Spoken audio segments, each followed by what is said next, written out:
So recently there have been certain actions taken by the government which has changed certain things with respect to the bond markets. We'll see what that is, and because of that things related to bond become very important. So in today's lecture we'll be seeing the bond price, the bond yield with complete explanation, the bond yield curve, as well as the inversion in the bond yield curve. Apart from that, we'll also see certain other terms which are related to bond and is very important for the UPSC examination, specifically for your upcoming prelims or the later prelims as well. Okay, so let's start with the MCQ based question first, which is on bond and bond yield. The question states that Indian government bond yields are influenced by which of the following? Number 1, the action of the United States Federal Reserve. Number 2, action of the Reserve Bank of India. Number 3, inflation and short-term interest rates. Now, action of the RBI, maybe you may think, okay, yes, this may be related because it is Reserve Bank of India and we are talking about the Indian government bond yields. But how is the United States Federal Reserve actions are affecting the Indian government's bond yield? See, that is because, and also please understand, they are not asking whether it will increase the yield, decrease the yield. It's just saying that will it impact or not. So please understand that when we talk about bond is nothing but a financial instrument in which you can invest. It is like an investment instrument, like your fixed deposit. It is like that only. So if there are certain actions by the United States Federal Reserve, for example, they increase their interest rate, meaning if you now invest in US, you will get more return. So if you get more return, people would be wanting to invest in that rather than investing in Indian government bonds. So the decision of the United States Federal Reserve will impact the Indian government bond yields. In the same manner, action of the RBI will also definitely impact. When we move ahead, things will become more clearer, as well as inflation and short-term interest rates will also impact the bond yield. So the correct answer here would be 1, 2 and 3. That is, all the statements are correct. Now things will start getting clear when we understand all the related terms. First things first, what is the news? The news is that India's short-term bond yields have fallen. They have fallen. Now, why they have fallen? All of a sudden, will it fall on its own? No, there is a reason. What is the reason? The reason is that the government has announced a buyback. The government has announced a buyback. What is buying back of bonds? See, when a bond is issued, it is issued for a maturity period, for a period of, let's say, XYZ years. Even if you do fixed deposit, you do it for, let's say, 1 year, 2 year, 4 year, 5 years or 10 years. In the same manner, bond, let's say, for 10 years. Now, when the government, so this is the maturity period of 10 years. Now, when the government buys it back before the maturity, that is what is meant by buyback. Okay. Now, when the government has bought it before the maturity, why is the yield going down? That is because the government is buying it back.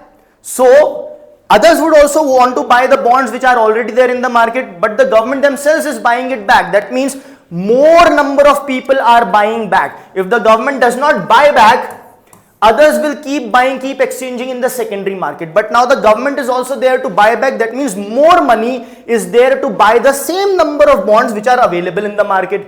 So what will happen? The demand of the bond will increase. When the demand increase, what happens?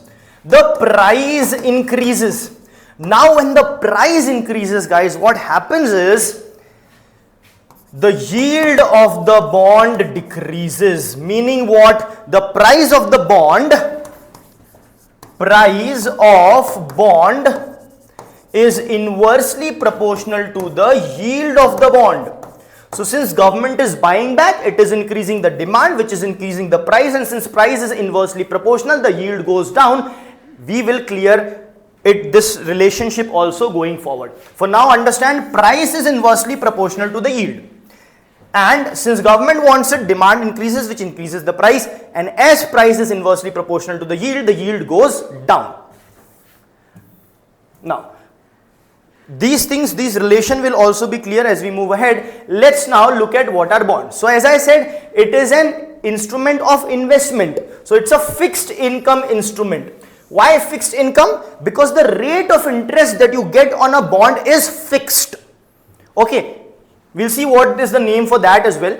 So it is a fixed income instrument, all right, which can be like, as an investor you can invest in a bond also. So the borrower will get the money, you will get the piece of paper of the bond which promises you to give a certain amount at maturity, including the fixed interest rate. So it is what? It is nothing but, it would nothing be but just a piece of paper. So it will be nothing but a contractual paper between, of course, the investor and the borrower. Mostly who issues them? The companies and the government issues bonds. Now, of course, they have a maturity date. There needs to be an end date. If I am purchasing a bond, I need to know when will it mature and when will I get my money as well as the interest, the fixed interest back. Okay, so when it matures, I will get the amount plus the part of the profit, which is nothing but in terms of the fixed rate of interest. Okay, now let's come on to the important terms related to the bond. Face value. So guys, what happens is, initially when the bond is, let's say initially when the bond is issued, it is issued by the issuer in the primary market. So it is initially issued at the face value. The value at which it is initially issued is the face value of the bond basically. Now, so what is face value? The par value of a bond, which is also called as the face amount or face value, is the value written on the front of the bond. So this is the bond.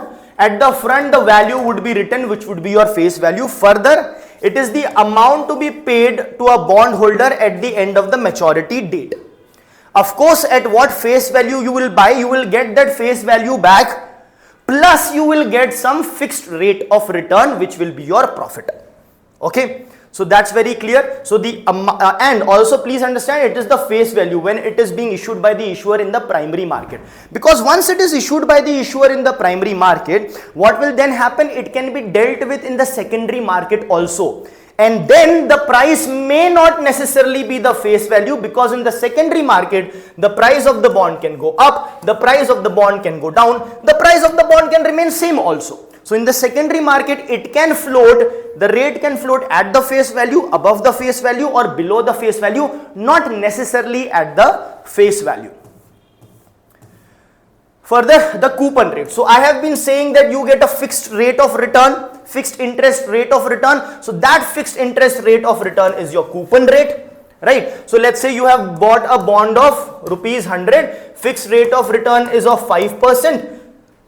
Right, so this fixed rate of return is your coupon rate. Now, since fixed rate of return is 5%, how much money you will get? This 100 plus fixed rate of return, that is coupon rate 5%. So hence 5 rupees you will get additionally. Now this 5 rupees is nothing but the coupon payment. Okay, coupon payment, which comes from the calculation of coupon rate only. So the annual interest paid on the bond. Now, bond price. What is the bond price? Initially, if you are getting it from the issuer, so the face value itself would be the bond price. But if you are, let's say, buying it from the secondary market, it need not necessarily be at the face value. So at whatever price you buy the bond is the bond price. If you buy it from the issuer, it will be at the issue price or face value. If you buy it from the secondary market, it need not necessarily be at the face value. It can be higher or lower as well. So it's clear here. Price of the bond is the price at which the bond was bought. Very simple. It may or may not be equal to the face value. It will be equal to face value when bought by the issuer in the primary market.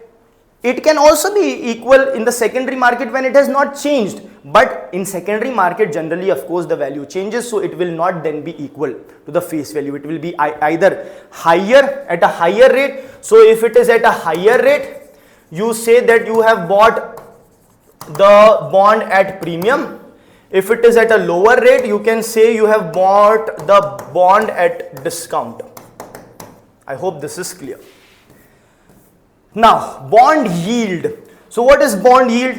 you get some rate of return, the fixed rate of return. The rate of return that you get is nothing but the bond yield. The yield of bond is nothing but the effective rate of return. Why are they saying effective rate of return? I'll tell you, it is about to come now. The rate of return is not fixed. It changes with the price. Why is it being said? Let us now understand why is this being said. This is because, please understand, if I have bought a bond at rupees 100, the return on this is fixed. The return is, let's say it is fixed at 10%. So at the end, what should I get? 100 plus 10. So equals to 110 rupees. Now, the thing is, when it is floating in the secondary market, the price of the bond can reduce or increase.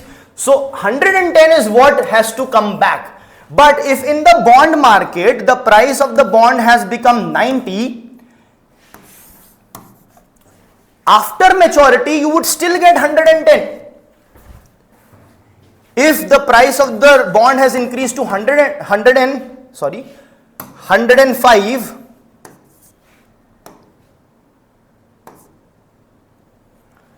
let me just,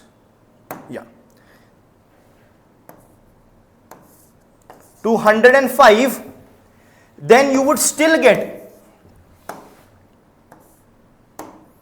it has increased to, let's say 105, then you would still get 110 only. That means what? When the price of the bond reduced, what is the yield? You bought at 90 rupees, you are getting 20 rupees. So how much extra you are getting? You bought at 90 rupees, you are getting 110. That means you are getting 20 rupees as the yield. When you bought it at 105, you will still get 110. This 110 is fixed. So here you will get only 5 rupees. So what is happening? When the price of the bond is going down, the yield of the bond is going up. When the price of the bond is going up, the yield of the bond is going down, because the final price that you get at maturity, which is the amount at which it was initially issued, the face value plus interest rate, is fixed. So if the prices of the bond keeps going down, the yield goes up, and the prices, when it starts going up, the yield starts going down. And that is why initially I said that there is an inverse relationship between the bond price and bond yield. I hope that's clear. All right. Now let's come to the bond yield curve. So what is the bond yield curve? It works same as the fixed deposit kind of a thing. So if you deposit your money for 1 year, you may get 4% interest rate. If you deposit it for 5 years, you may get 7% interest rate, higher interest rate. So what happens is, the curve is like this. This is interest rate. This is maturity period.